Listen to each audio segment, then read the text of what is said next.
Savez-vous que étant étudiant international, vous avez la possibilité de travailler aux États-Unis? Et dans cette vidéo-là, vous en saurez un petit peu plus.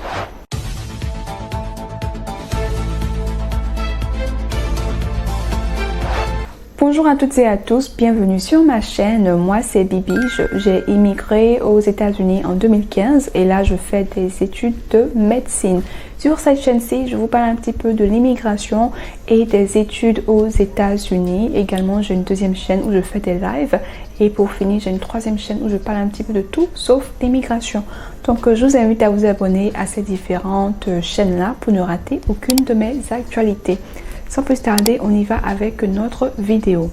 Alors, comment travailler aux États-Unis en tant qu'étudiant international? Déjà, le terme étudiant international, c'est quelque chose qui est vraiment récurrent aux États-Unis. Il y a beaucoup d'étudiants, ok? Mais beaucoup de personnes ne savent pas que ils ont la possibilité de travailler aux États-Unis, que ce soit sur le campus ou à l'extérieur du campus. Donc, dans cette vidéo-là, je vais essayer de démystifier un petit peu ceci et vous donner les différentes options pour vous de pouvoir travailler aux États-Unis. La première option pour vous, c'est de faire une demande d'autorisation de travail au niveau du département international de votre université. Donc, chaque université ou chaque community college a un département international qui se charge bien évidemment des étudiants internationaux. Donc tout ce qui concerne comment travailler, comment prendre des différents cours, comment respecter son statut et tout ça. Le département international est là pour pouvoir vous assister tout au long de votre processus, de votre carrière ou bien de votre statut international. Donc voilà, ça c'est la première des choses à faire. Vous allez là-bas, vous posez des questions. Maintenant, si ces gens n'ont pas d'idée, parce que des fois il y a des départements internationaux qui ne savent, on va dire, rien. On peut le dire ainsi. Donc vous pouvez maintenant faire des recherches ou bien regarder ce genre de vidéos. Donc ces vidéos comme celle-ci pourront aider beaucoup de personnes, surtout étudiants internationaux qui ne savent pas comment naviguer le système américain et tout ça. Ok? Donc maintenant, la deuxième option, c'est de trouver un stage. Trouver un programme de stage. Donc, étant étudiant international, vous avez la possibilité de travailler à l'extérieur du campus pour pouvoir avoir une expérience de travail. Parce qu'il y a des filières qui vont vous demander d'avoir une expérience de travail avant de pouvoir travailler dans la vraie vie. Donc, par exemple, faire au moins des stages, mettre ça sur votre CV, ok, avant de pouvoir travailler. Donc, étant international, vous avez cette opportunité-là de pouvoir faire un stage. Ok, et le stage peut être soit rémunéré ou non rémunéré. Et ça, c'est comme dans tout pays. Hein. Si tu es en Côte d'Ivoire, la majorité des stages sont non payés. Donc, pareil aux États-Unis, il y a des stages qui sont non payés, mais également il y a des stages qui sont payés. Donc, à toi de choisir, à toi de faire un bon choix quand il s'agit maintenant de la société et également si c'est payé ou pas. Donc, pour faire le stage, il y a ce programme-là qui s'appelle CPT. Donc, en français, CPT, qui signifie Curricular Practical Training. Donc, c'est en fait, si on traduit en français, c'est la formation curriculaire. Ok, donc c'est en fait une sorte de stage qui peut te former, te donner cette expérience professionnelle-là que tu as besoin pour ta filière. Donc, par exemple, moi, j'ai fait la biologie. Et quand j'ai fait la biologie, j'ai fait CPT. Donc, j'ai fait un CPT en recherche. Donc, j'ai travaillé dans un laboratoire pendant le summer, donc pendant l'été. Donc, c'était un stage de 2 mois. Et ce stage, bien évidemment, était rémunéré.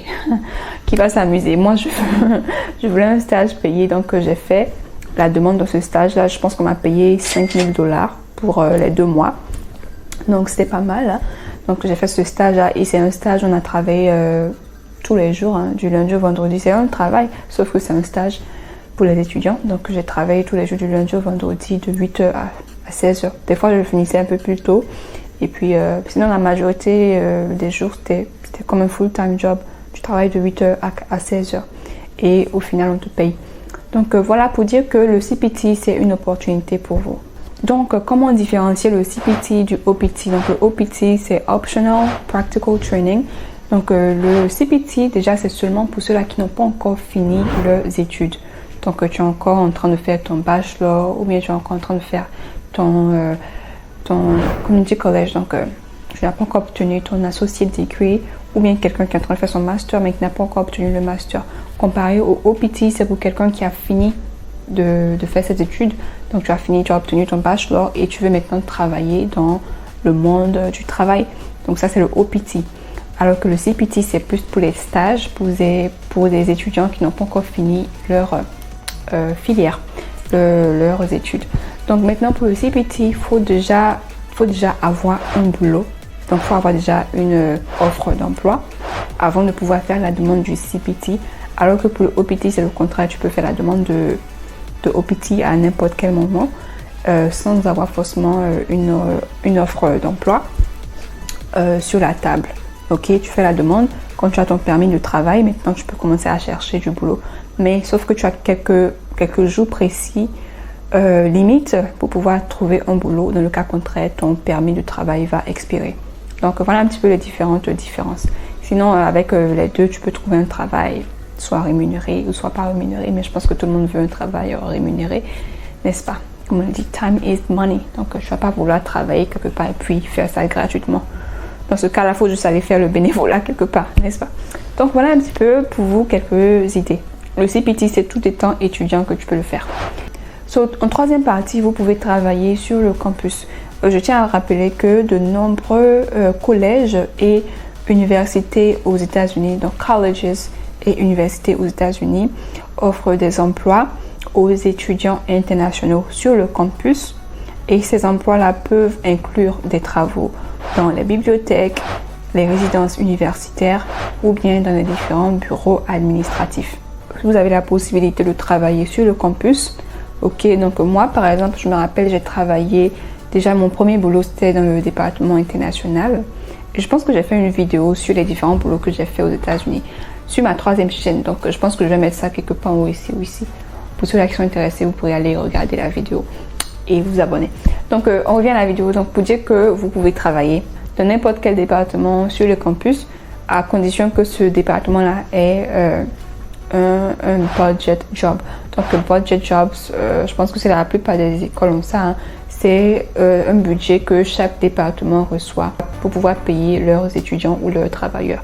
Donc si tu vas dans un département qui n'a que le work study, le work study c'est seulement pour ceux-là qui sont résidents permanents ou bien américains. Ces gens-là peuvent faire le work study, donc c'est en fait ils travaillent et leur salaire permet de pouvoir payer leurs études ou bien pouvoir payer un petit peu leurs études.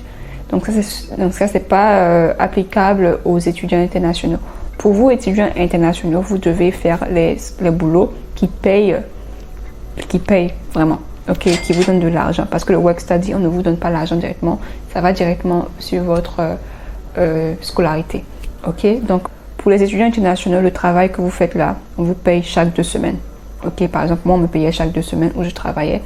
Donc mon premier boulot c'était au département international. Je travaillais et je recevais $7,25 de l'heure. Donc chaque 2 semaines on te paye. Et puis voilà. Donc pour dire que si tu cherches du boulot, il faut aller dans chaque département. Tu leur demandes, oh hi, est-ce que vous offrez des boulots pour les étudiants internationaux parce que je suis intéressée. Donc si tu vas à la cafétéria, quand on te dit désolé, il n'y a plus de place, il faut aller quelque part d'autre. Donc tu vas à la bibliothèque ou bien tu vas dans d'autres bureaux administratifs. Tu peux aller également dans le département athlétique. En tout cas, il faut vraiment chercher parce que si tu restes là, tu ne vas pas savoir que ces gens-là ont des opportunités pour toi. Donc, il faut aller dans chaque département, tu demandes et puis au final, tu pourras trouver du boulot. Donc, en 4e partie, vous avez la possibilité de travailler en dehors du campus une fois que vous avez fini votre cursus scolaire. Vous pouvez faire ce qu'on appelle le OPT qui signifie Optional Practical Training. Donc, ceci est seulement qualifié pour ces gens-là qui ont fini et qui ont reçu un diplôme, que ce soit le Associate Degree, que ce soit le Bachelor Degree, que ce soit le Master, le PhD. En tout cas, à chaque niveau d'études, si tu as reçu un diplôme, tu peux faire la demande de OPT. Ok? Et ça, c'est pas compliqué. Il te faut quelques documents, ton diplôme, bien évidemment, et tes différents transcripts. Tes différents transcripts qui montrent tes notes et tout ça. et tu feras la demande en ligne sur le département du USCIS. Et je pense que ça coûte, là en ce moment, ça coûte $410 pour faire la demande de permis de travail. Une fois que tu as obtenu ton permis de travail, tu peux maintenant commencer à chercher du boulot. Ok, tu cherches du boulot et puis une fois que tu as trouvé du boulot, tu peux maintenant travailler. Et le OPT est valide pour 1 an. Ok, et maintenant pour ceux-là qui font des filières dans ce qu'on appelle STEM, S-T-E-M, donc les sciences, les technologies, l'ingénierie et les mathématiques, ces gens-là auront la possibilité de renouveler leur permis de travail pour 2 ans de plus. Donc au total, ces gens-là qui sont dans les STEM ont la possibilité de travailler avec le OPT pendant 3 ans. 3 ans. Et c'est génial ça.